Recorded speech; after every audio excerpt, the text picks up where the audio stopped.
اعوذ باللہ من الشیطان الرجیم بسم اللہ الرحمن الرحیم۔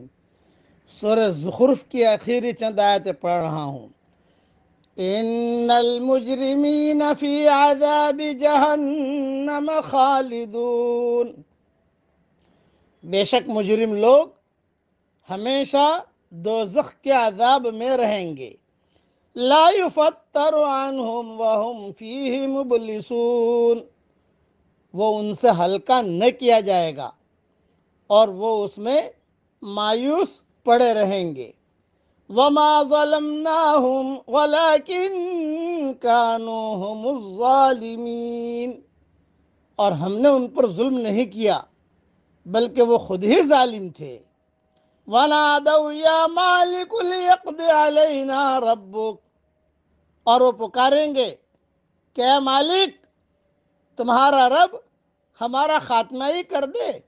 قال انکم ماکثون، فرشتہ کہے گا تم کو اسی طرح پڑے رہنا ہے۔ لقد جئناکم بالحق ولکن اکثرکم للحق کارہون، ہم تمہارے پاس حق لے کر آئے مگر تم میں سے اکثر حق سے بیزار رہے۔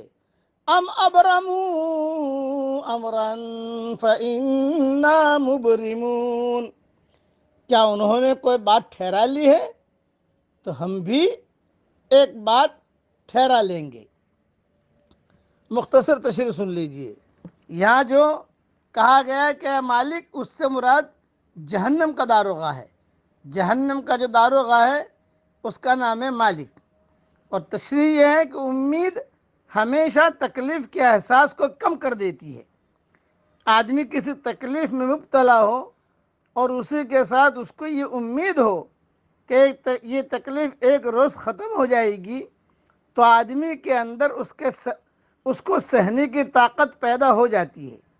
مگر جہنم کی تکلیف وہ تکلیف ہے جس سے نکلنے کی کوئی امید انسان کے لیے نہ ہوگی۔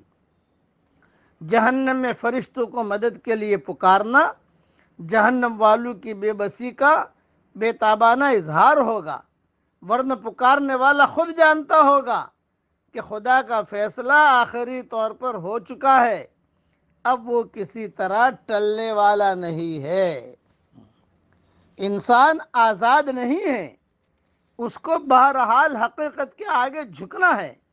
اگر وہ داعی کی دلیل کے آگے نہیں جھکتا تو اس کو خدائی طاقت کے آگے جھکنا پڑے گا، مگر خدائی طاقت فیصلہ کے لیے ظاہر ہوتی ہے، اس لیے اس وقت کا جھکنا کسی کے کچھ کام آنے والا نہیں۔ اس لیے جو اعمال کرنے ہیں، اپنے آپ کو صحیح راستے پر ڈالنا ہے، یہ دنیا کی زندگی ہے، آدمی اس میں غفلت نہ برتے۔ اللہ تعالی ہماری غفلت کی آنکھوں کو اللہ ختم کرے، غفلت کے دل کو اللہ ختم کرے عافیت کے ساتھ، اور راہ راست پر اللہ تعالی ہم سب کو ڈال دے۔ آمین۔ وآخر دعوانا ان الحمد للہ رب العالمین۔